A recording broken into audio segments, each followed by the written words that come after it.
Bonjour, chers téléspectateurs. Nous poursuivons notre émission où on donne la parole à nos organismes de la région et je suis en compagnie de Mme Saint-Georges qui est des réseaux des aidants naturels. Bonjour, Mme Saint-Georges, ça va bien? Bonjour, Martine. Mme Saint-Georges, cette semaine, on va parler, on y va avec la deuxième capsule. Oui. On parle des sentiments. Alors, ce que vivent les aidants naturels lorsqu'ils accompagnent une personne à la maison ou même en hébergement, quels sont les sentiments qu'ils vivent? Alors, on écoute. On va aller voir la vidéo. Pour les aidants naturels, les peines et les joies se côtoient de très près, souvent dans une seule et même journée. Ils se balancent constamment entre des sentiments comme l'amour et la culpabilité, le bonheur et la tristesse. Ces sentiments et bien d'autres encadrent constamment la relation aidant-aidé. C'est pourquoi il est nécessaire pour l'aidant naturel d'apprendre à gérer ses sentiments pour pouvoir créer une bonne relation avec l'aidé et se protéger d'un stress qui ronge son énergie et sa santé physique et psychologique. Des fois, oui, des fois, je suis en colère. Je suis en colère, mais il ne faut pas que ça paraisse. Des fois, je suis en colère. Je suis impatientée, bien impatientée d'avoir tout le temps être obligée de répéter, puis que je me dis, c'est pas à veille de finir. J'en ai encore peut-être pour 4-5 ans, peut-être même plus, c'est pas à veille de finir. Ça, c'est difficile. C'est un sentiment d'impuissance. Parce que je sais que peu importe ce que je fais, j'aurai jamais de réussite, j'aurai jamais de succès. Puis en même temps, un sentiment de peine parce que j'aime mon mari, puis ça me fait de la peine de voir qu'il est dans cet état-là, puis qu'il ne s'améliorera pas. Au niveau des dynamiques conjugales, on essaie de travailler beaucoup avec la personne à des petits changements. Je ne vous dis pas qu'on arrive à d'énormes changements, OK? Mais le changement appartient à la personne. C'est sûr que notre rôle est d'aider le proche aidant à cheminer vers un petit changement. Puis quand je vous parle d'un petit changement, là, ça peut être là, 2 heures pour aller prendre un café. Je ne vous parle même pas de répit pour aller faire un voyage là, d'1 mois là, dans le sud. Pas du tout. Je vous parle de petits changements. Puis oui, les petits changements, on risque de déplaire. Mais vous savez, on travaille sur ces résistances-là. On fait des jeux de rôle aussi. Hein? Moi, je m'assois devant la proche aidante, puis je lui parle. Je fais comme si j'étais l'aidée, puis je lui apporte toutes mes résistances. Alors, on outille, hein? On essaie d'outiller la personne à communiquer ses propres besoins, ce qui n'est pas facile. Parce que notre génération antérieure, les femmes étaient beaucoup dans le devoir et dans les soins au niveau des enfants, puis ont comme la perspective que c'est une continuité des soins au niveau de la vieillesse aussi. Tu sais, les femmes de mon âge, là, ça a le sentiment du devoir. Puis ça, on peut pas, je ne pourrais jamais me sortir de ça. Si j'avais 25 ans comme mes filles, on passe à d'autres choses. Change de chum, c'est pas grave. Mais à mon âge, là, on peut pas. C'est dans mes convictions à moi, c'est le devoir accompli. Il faut le faire. C'est là, je ne m'en sortirai pas. À 80 ans, je ne m'en sortirai pas. Quand j'ai su le diagnostic de mon mari, j'étais dans tous mes états. Je n'étais plus la même, autrement dit. Puis j'ai eu la preuve que je n'étais pas la même. C'est que s'il me demandait d'un verre d'eau, je pouvais courir pour lui donner 2 verres d'eau. J'étais à son service effrayant, sans m'en rendre compte. Puis une bonne fois, j'ai été à son service, que je vais être rendue à bout. J'ai dit, pourrais-tu, moi je disais, chez nous, là, c'est pas bien vain de dire ça dedans. Ça paraît là-dedans. Là. Moi, quand je disais viergette, là, tout le monde prenait chacun leur trou. Hein? C'est que je n'avais 6 pieds perdus à la tête. Puis là, j'ai dit, pourrais-tu me laisser tranquille et aller t'asseoir sur un ton assez sévère, hein? Puis j'ai dit, tu t'assois là, sur ce fauteuil-là, là, puis tu me laisses la paix pour 1 demi-heure au moins, là. Puis j'y monte l'horloge, là, hein? 1 demi-heure au moins. Puis à un moment donné, j'ai aidé à s'asseoir, il s'est assis, puis là, il me regardait avec des grands yeux, puis il a dit, « Ah, oh, maman, quand est-ce que t'es arrivée? Où t'étais allée? » Ça faisait peut-être, je ne sais pas combien de temps qu'il ne me reconnaissait pas. Mais là, penses-tu? Puis là, après, il m'a dit, il est venu quelqu'un qui m'a parlé fort, j'aime pas ça. Il dit, je sais pas, il va falloir que tu surveilles, il m'a dit. Il dit, quelqu'un qui a parlé fort, puis moi, ça m'énerve, j'aime pas ça. Fait que là, imagine-toi la culpabilité que j'ai vécue. C'est fou parce qu'on s'en veut, parce qu'on y va pas ou on l'a pas appelé, Mais dans le fond, là, elle ne sait même pas, là. Tu sais, plusieurs fois où ma soeur n'est pas venue avec moi, jamais elle a demandé, elle n'est pas là, ou jamais. C'était hello, elle n'est pas là, pas là. C'est aussi simple que ça, là. Fait que tu t'en fais, dans le fond, tu t'en fais pour des choses qui, elle s'en aperçoit même pas, là. Parce que je peux y aller, puis je vais l'appeler le lendemain, puis elle va me dire, moi, ça fait longtemps qu'on ne s'est pas vu. Avant qu'elle soit là, même, j'y allais l'après-midi, elle appelait le soir, puis elle me disait, vous n'êtes pas venu en fin de semaine, quand j'avais passé le dimanche-là toute la journée, tu sais. Ça fait mal. Ça fait mal, parce que tu te dis, regarde, je me fais en 4, là, pour rien, là, parce qu'elle ne s'en rend même pas compte. Mais si tu te fais pas en 4, c'est toi qui t'en veux pareil, parce que tu te dis, ben regarde, elle a pris ça de moi, la moindre des choses, c'est que je prends soin d'elle. Samedi matin à 9h30, nos téléspectateurs sont invités au Super Bingo télévisé diffusé depuis nos studios de Berthierville. Depuis maintenant plus de 15 ans, plusieurs adeptes de la télévision régionale se sont partagés un montant de 500 $ disponible chaque semaine lors de cette joute de bingo télévisé. 2 animateurs bénévoles et 4 vérificateurs se succèdent à la caméra de CTRB dans le but de vous faire passer une petite heure agréable et payante le samedi matin. On peut se procurer des cartes de jeu chez les dépositaires autorisés participants à Berthierville, le marché Maneille, rue Sainte-Geneviève, face à l'église, le dépanneur Formule 1, rue Notre-Dame, le marché IGA Extra sur l'avenue Jules Villeneuve, l'Auto-Québec au coin sur la place du marché, dépanneur Jeannot sur la place du marché, le pavillon Berthier rue Sainte-Foy, le marché Métro rue Notre-Dame, la pharmacie Brunet rue Frontenac et à Saint-Ignace de Loyola, le marché Aldo rang Saint-Michel et le dépanneur La Traverse sur le chemin de la Traverse. C'est un rendez-vous tous les samedis matins à 9h30 sur les ondes de CTRB, votre télévision régionale et communautaire.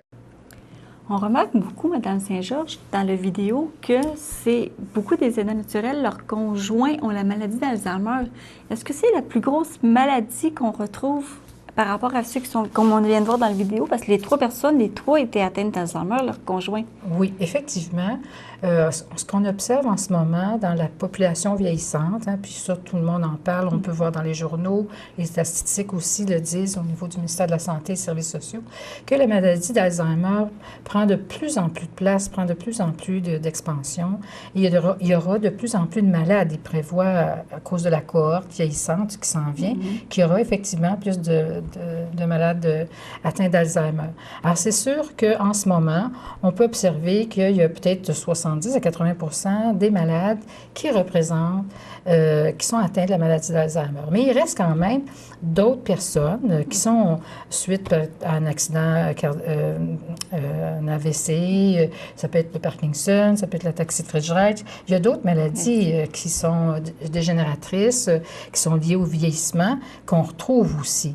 Mais effectivement, la maladie d'Alzheimer, en ce moment, prend énormément de place. Et c'est pour ça qu'il y a de plus en plus de recherches aussi.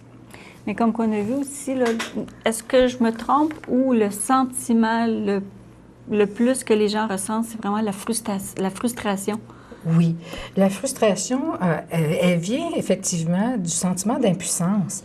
Parce que puis il y a tout aussi, il y a un deuil. Et puis quand une personne est en santé, et puis 24 heures plus tard, on apprend qu'elle n'est plus en santé, parce que, par exemple, ça peut être suite à un AVC, bien c'est sûr que tout le monde dans la famille, particulièrement l'aidant naturel, a à faire un deuil de la santé parfaite.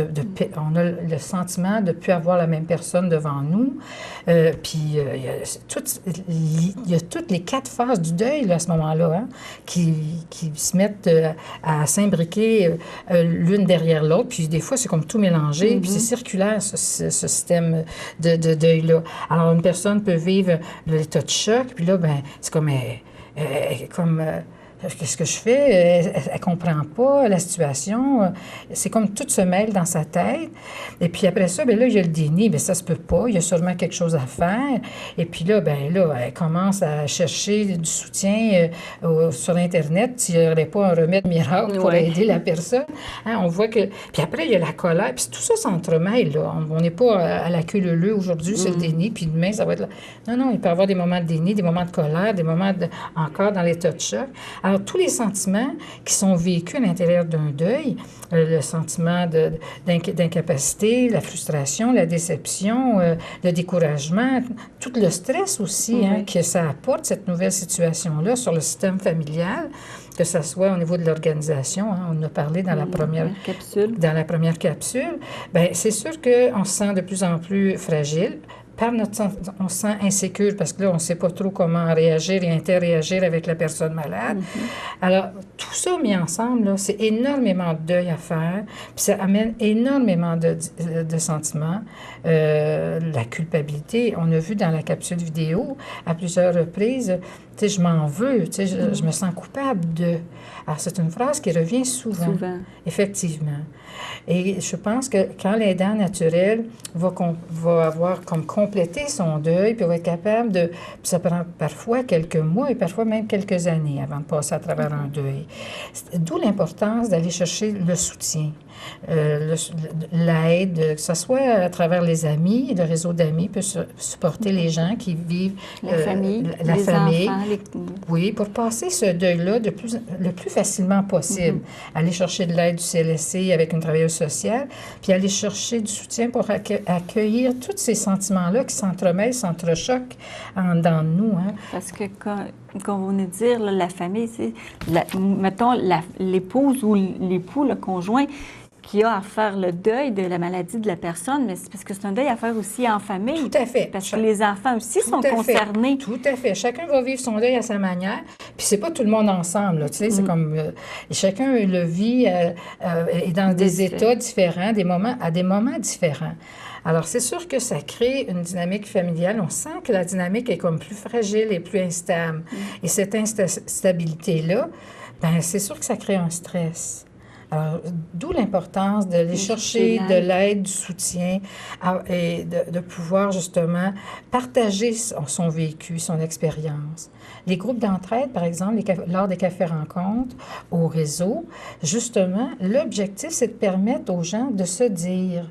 Et comme c'est fait en confidentialité, c'est fait entre aidants, chacun sait très bien ce que l'autre vit puis ce que l'autre ressent, puisqu'à quelque part, à travers son expérience, elle le vit elle aussi, elle se reconnaît. Alors, c'est facile comme ça de s'apporter du soutien, puis une compréhension, puis le partage aussi. Par le partage, l'autre personne peut dire, sais-tu, moi, j'ai vécu le même sentiment, puis un jour, j'ai compris que je lâche prise, puis il fallait que j'accepte ça. Et on sent que là, à ce moment-là, petit à petit, il y a des petits moments d'acceptation, des petits moments d'incompréhension. Et c'est là que la vie peut devenir moins lourde, plus intéressante. Puis on peut s'organiser encore des moments de vie pour soi et des moments de vie entre aidants et aidés. Mais il faut passer à travers tout ce processus de deuil. Voilà. Justement, comment que les aidants peuvent se sentir lorsqu'ils font appel à l'aide extérieure? Ça doit être pour eux comme un sentiment de soulagement. En fait, la difficulté, c'est passer par-dessus la peur du jugement. Parce que la honte de ne pas être capable d'y arriver toute seule, parce qu'au départ, la personne, elle sent qu'elle est assez forte, puis qu'elle peut passer au travers de cette situation-là seule. Mais peut-être pour quelques jours et quelques semaines, mais à long terme, c'est une pure illusion. Je crois que si elle accepte justement de passer à travers la peur du jugement, ou de regarder qu'est-ce qui l'empêche d'aller chercher de l'aide, et c'est souvent lié à la peur du jugement, la honte de ne pas se sentir à la hauteur, de ne pas se sentir compétente. Et qu'est-ce que les autres vont dire? Qu'est-ce qu'ils vont penser de moi? C'est souvent cette phrase-là. Parce qu'encore en 2011, il y en a encore beaucoup de jugements et de préjugés. Oui, oui. Mais les préjugés, en fait, ils ne sont pas parmi les gens du réseau, par exemple, ou bien des organismes. On est là pour ça. Bon, peut-être qu'un voisin peut porter un jugement, mais ça reste, c'est son jugement, ça ne vous appartient pas. Et de prendre conscience que votre besoin est plus grand et plus important que son jugement, c'est déjà à se réapproprier sa vie et pas laisser les autres gérer votre vie parce qu'ils portent un jugement. OK. Mais comment que les émotions ressenties par l'aidant teintent-elles avec les soins qu'ils apportent à l'aider? Parce que c'est quand même pas évident là, quand on est... Non, c'est sûr que quand on se sent insécure, puis on est nerveux, puis incompétent, puis on se sent pas bonne, c'est sûr qu'à ce moment-là, ça crée déjà dans un stress, une atmosphère qui n'est pas joyeuse. Hein? L'aider va le sentir. Il va sentir qu'il y a une tension. Puis il n'est pas toujours au courant pourquoi est là la tension. Puis des fois, on va faire des gestes plus brusques, on va monter le ton parce qu'on est nerveux, pas parce que l'autre est malade, parce que je me sens, moi, dans un inconfort, puis un sentiment d'impuissance ou de culpabilité parce que j'y arrive pas ou je me sens pas bonne, je me sens incompétente. Alors, si je réussis justement à voir que avec le soutien des autres, que je peux justement transformer, changer. Hein? On parlait des petits pas, les petits changements. Transformer ces attitudes-là, la tension va baisser. Moins il va y avoir de tension, pour moi, plus dans la relation entre l'aidé et l'aidant, il va y avoir de tension. La relation va être de plus en plus facile et plus harmonieuse. Puis je peux vous dire que cette expérience-là, va apprendre, on fait un apprentissage aussi à travers toutes nos expériences de vie. Et je pense qu'à l'intérieur de cette expérience de vie, il faut voir aussi être capable de voir l'aspect positif. Qu'à travers cette expérience, on apprend aussi à reconnaître nos besoins, à reconnaître qui on est et à être capable d'apprendre à s'exprimer puis à exprimer justement nos limites. Alors, je pense que même à l'intérieur d'une situation aussi triste et puis inconfortable, on peut faire des pas d'évolution dans notre vie, puis sentir que petit à petit, je reprends une forme de maîtrise de ma vie. Vous parlez des pas, l'image qui me vient en tête, c'est comme quand l'enfant commence à marcher tranquillement, il est insécure, il tombe, puis oups, plus ça avance, puis plus il prend de la sécurité. Ça me donne l'image de ça quand on parle des petits pas. Oui, effectivement. Ça pourrait être l'image que les aidants pourraient se mettre en tête. Oui. L'enfant, quand il commence, puis après ça, il sent plus solide. Tout à fait. Dans toute situation qui demande justement une adaptation à un changement, bien, on ne peut pas s'imaginer que du jour au lendemain, tu sais, je vais devenir, tu sais, un coureur. Si je commence à apprendre à marcher, je vais devenir pas un marathon demain matin. C'est ça, exactement. Alors, il y a des étapes puis des choses qui vont se faire graduellement. Alors, chez l'aidant, il y a aussi des petits pas comme ça, des étapes à franchir. Et puis il y a une fierté aussi d'avoir franchi ces étapes-là. Et puis, ben j'ai réussi à dire, j'ai besoin, moi, de mon 2 heures pour aller prendre mon café. Et puis, je vais au CLSC, puis je demande du répit, puis je vais aller au réseau pour aller au café rencontre, puis me ressourcer, avoir du temps pour moi. Alors, puis, il y a une certaine fierté aussi d'avoir fait ce passage-là, puis de se créer un espace de vie qui peut être ressourçant. Parce que comme qu'on a vu dans la première capsule, on parlait de quand l'aidant tombe malade, les organisations, tu sais, si c'est madame qui prenait soin des comptes, qui faisait les listes d'épicerie, là, monsieur, il faut qu'il apprenne à tout faire ça. Fait que c'est pas évident. On sait que nous, les femmes, on se sent fortes, on fait plusieurs choses, mais si c'est nous qui tombons malades, le monsieur, il peut être... Ou vice-versa. Hein? Il y a des rôles dans chaque famille. Hommes quand ils font la pelouse, la femme, il faut qu'elle apprenne tout ce qui est travaux manuels qu'elle faisait pas. Exactement. Alors, il y a des rôles qu'on ne connaissait pas. Puis là, tout d'un coup, on devient comme fournisseur de soins, qui, du jour au lendemain, est capable de, je ne sais pas moi, faire un bandage, même lever un malade. Il n'y a pas personne qui a appris à faire ça. Moi, je ne sais pas. Mais je peux vous dire qu'au réseau, par exemple, on va avoir un bel atelier là-dessus. On va pouvoir en parler des ateliers de TASAC qui aura lieu.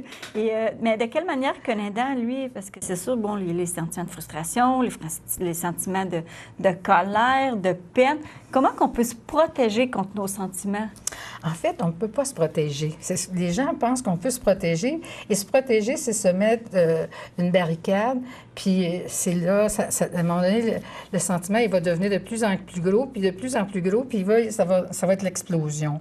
Et puis là, l'explosion, bien, ça peut se définir de toutes sortes de façons. Hein. Je peux justement devenir en colère. On a vu dans la cassette vidéo que là, la personne était impatiente, puis là, elle était comme tannée de répéter, puis là, oups, le ton monte. Puis alors, c'est de s'habileter à reconnaître le sentiment. C'est humain, un sentiment. On n'est pas des morceaux de bois, on est des humains et tous les humains vivent des sentiments. Alors, au moins être capable de l'identifier, puis de se dire, ah oui, je vis ce sentiment d'impuissance parce que je ne sais pas, par exemple, comment m'y prendre pour changer un pansement.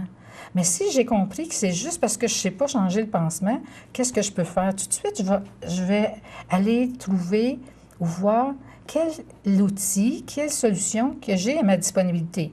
Ah, bien, je pourrais peut-être demander au CLSC, à l'infirmière, de venir me montrer comment faire. Je peux demander à la préposée, par exemple, ou à l'ergothérapeute de venir me montrer comment soulever le malade pour le déplacer d'une façon sécuritaire pour que lui et moi, on ne se blesse pas. Le sentiment indique un inconfort. Mais quand je suis capable de nommer l'inconfort, là, c'est là que je peux identifier les solutions qui vont faire que je vais arrêter de vivre ce sentiment d'impuissance ou la culpabilité. C'est sûr qu'on a un deuil à faire de notre vieille vie, je vais dire, de notre ancienne vie avec la personne qui est malade. Et ça prend un certain temps aussi. Mais au fur et à mesure que le deuil, on va apprivoiser le deuil, puis il va y avoir des petits moments de bonheur de plus en plus et des moments vrais. Moi, j'appelle ça des moments vrais. Ma question va peut-être paraître insignifiante, mais comment on peut faire pour... Parce qu'on a vu dans la vidéo, puis on en a parlé, c'est quasiment 70 % que c'est la maladie d'Alzheimer. Comment qu'on peut faire pour savoir si la personne qui nous fait répéter, est-ce qu'elle nous fait répéter parce que vraiment... Elle ne se rappelle pas qu'est-ce qu'on vient de lui dire ou si elle fait comme exprès pour nous faire mettre hors de nos gonds? Non, c'est justement... Ma question est peut-être insignifiante. Non, elle est bonne, elle est pertinente. D'où l'importance que si je perds patiente, c'est peut-être parce que je n'ai pas assez d'informations sur la maladie d'Alzheimer puis je ne la comprends pas assez bien.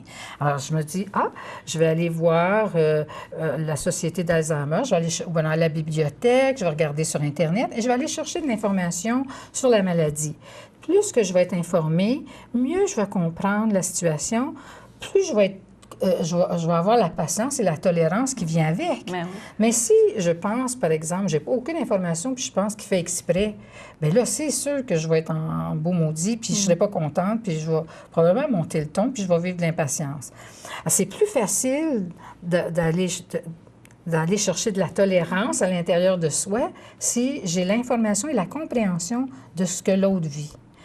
Alors, si, par exemple, j'ai eu l'expérience d'un bras cassé, et puis, pendant X mois, je n'ai pas pu faire ma vaisselle ou m'habiller, bien, automatiquement, je peux comprendre qu'une personne qui est handicapée, ben oui, moi, j'ai vécu cette expérience-là, puis c'est vrai que c'est pas facile de s'habiller seule. Mais je vais être bien plus patiente et plus tolérante, dans mon intervention, à aider la personne à s'habiller.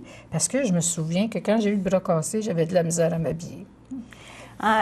En quoi que les sentiments ressentis à l'égard de la personne qui est aidée peuvent-ils être bénéfiques pour le bien-être de la personne que l'on aide? C'est sûr que, j'en ai parlé un petit peu tantôt, si moi, je suis capable de baisser ma tension, le stress que je vis, ça va se refléter partout, dans toutes mes relations. Avec l'aidé, avec le malade, avec mes amis, mes enfants ou un conjoint, ou peu importe. Ça va se refléter partout. Alors, c'est clair que tout le monde va en bénéficier de cet nouvel état. C'est quand même pas évident de du jour, comme vous l'avez dit tantôt, du jour au lendemain, en 24 heures, la personne... Ça s'apprivoise. C'est comme Saint-Exupéry disait dans Le Petit Prince, le renard disait à Saint-Exupéry, au Petit Prince, pardon, il faut que tu m'apprivoises. Et c'est comme ça qu'on va devenir des amis. Alors, la situation, pour ça devienne confortable, il faut l'apprivoiser. Il ne s'agit pas de se rebuter. Oui, avoir de la peine, c'est normal. Vivre de la tristesse, c'est normal. Parce que, justement, la situation a changé, puis on doit s'adapter. Et puis, c'est pas facile d'accepter ce passage-là. Mais petit à petit, les petits pas, les petits changements, l'apprivoisement va faire que tout le monde va être moins tendu, moins stressé, et il va avoir justement des petits moments de bonheur. En terminant, parce que le temps file, qu'est-ce qu'on pourrait rajouter de plus qu'on aurait peut-être oublié de dire pendant l'émission? Vous allez peut-être me trouver redondante, mais quand on vit des sentiments, puis on a besoin d'en parler. Si, par exemple, moi, je m'achète une nouvelle maison, je suis contente, je vais vous en parler.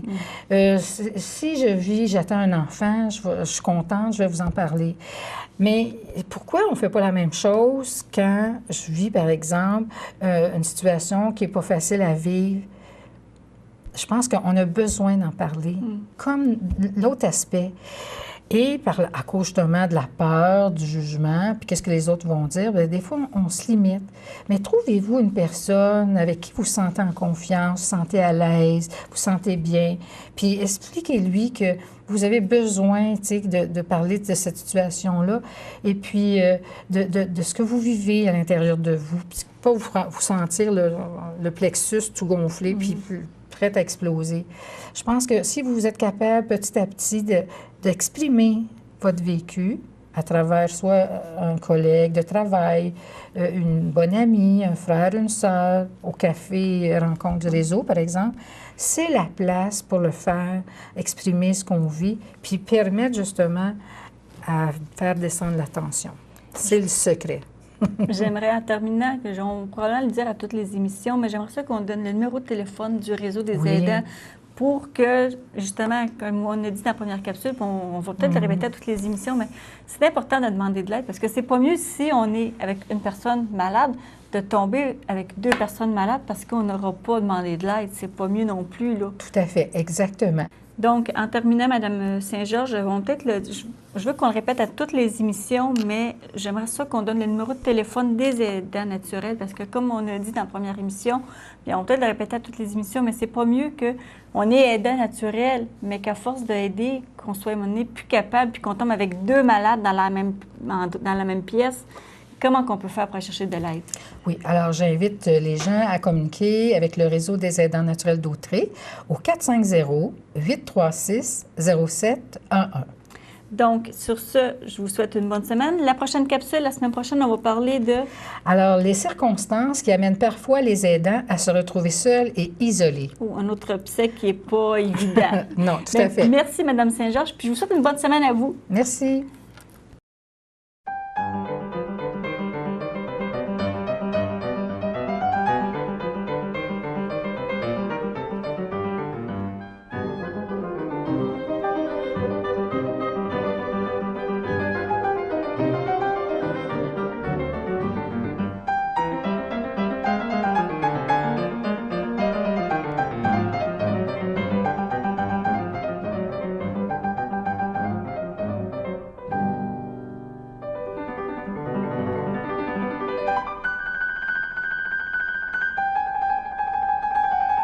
Thank you.